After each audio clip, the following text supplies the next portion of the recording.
Tonight, massive missile attack. Putin launching 55 missiles across Ukraine as the Kremlin threatens the U.S. and its allies. Putin's top spokesperson saying sending Abrams and other tanks is, quote, direct involvement in the war. As the Pentagon says that the United States will be sending an updated Abrams tank to Ukraine, the M1A2, which is fully digital and allows for commanders and gunners to more easily scan and identify targets. Today's escalation of words and the barrage of missiles coming as CNN is learning that the war is intensifying in the south now. You're looking at new video from the city of Marinka. You can see multiple fires raging, smoke blanketing the city. And Fred Pleiken is out front. He is outside Bakhmut, where some of the fiercest fighting continues to rage tonight. Ukraine's tanks taking aim at the invading Russians. Kiev's forces rallying to try to halt the massive assault on Bakhmut. The city, where there are still some 6,000 civilians, has become a cauldron of fire. From this vantage point, you can both see and hear just how fierce the fighting is. You can hear impacts from heavy weapons not just every minute, but literally every second. The Ukrainians say that the Russians are pouring a massive amount of personnel and weapons into this area because they seem to want to take Bakhmut at nearly any cost. There are plenty of regular Russian troops fighting around Bakhmut now, but the Ukrainians say it's still the Wagner private military company that's leading the charge, with waves of fighters trying to storm Ukrainian positions both north and south of the city, as well as specialized forces like these snipers claiming to have killed a Ukrainian soldier. All I could see was a curtained window, the sniper says. The person who was paired with me saw a thermal outline, and I just determined where to shoot. Wagner's boss, Yevgeny Prigozhin, often touts his militia's successes, but the cost is immense. This is a Wagner cemetery in the Krasnodar region of southern Russia. Row after row of fresh graves, a disposable force used to take just a few kilometers of land. Wagner acknowledges recruiting prisoners straight out of jail and throwing them on the battlefield with minimal training and only slim chances of survival. That same indifference shown in Russian strikes that kill and maim Ukrainian civilians every day. These folks are cleaning up after a Russian missile landed in their neighborhood near Bakhmut. We were getting heating from the heating plant, which was hit, Yuri tells me. Yesterday at 3 o'clock it was destroyed, so now we have no electricity, no heating, we have nothing. And a few miles away, one person was killed in another densely populated area.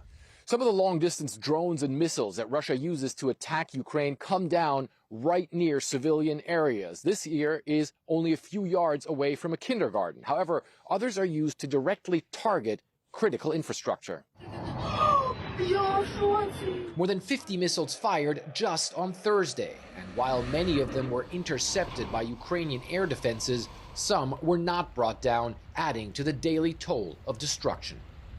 The missile terror, more motivation for Ukraine's soldiers around Bakhmut to stand their ground and bring Vladimir Putin's invasion to a standstill.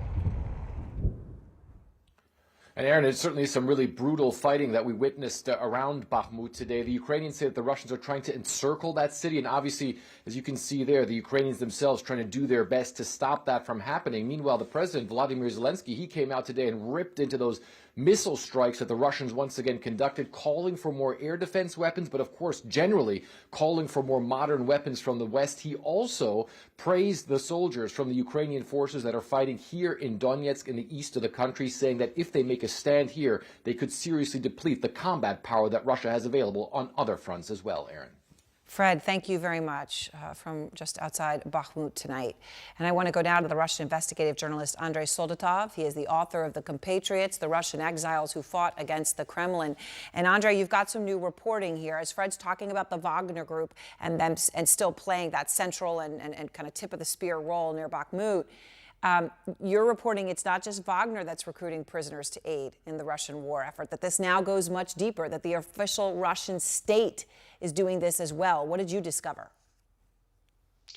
Yes, it looks like the Russian military factories are suffering from acute shortages in workforce. Even Uralvagonzavod, which is the largest tank factory in the country, reported the lack of employees. So now they're going to use Russian convicts, and Russian convicts are already fighting on the battlefield in Ukraine. So now we're gonna help to manufacture all these tanks and weaponry.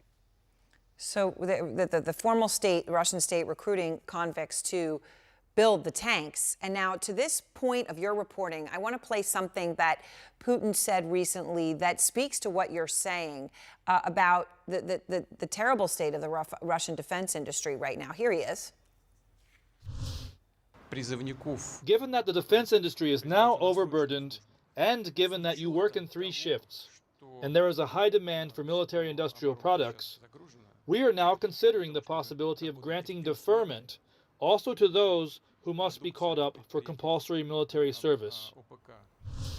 So sounds like from what he's saying, they've offered anybody, you're going to come help us build the tanks and fix the defense supply problem, we'll defer your military service. But what you're reporting is that's not enough. They're still not able to get people to do it? Yes, absolutely. Actually, they started promising protection from mobilization and the service in the army already in October.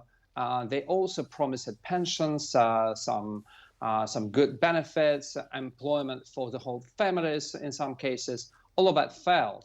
They failed to find enough people to work on these factories. So now they think that only prison population of the country might help. And of course, it's a sign of desperation.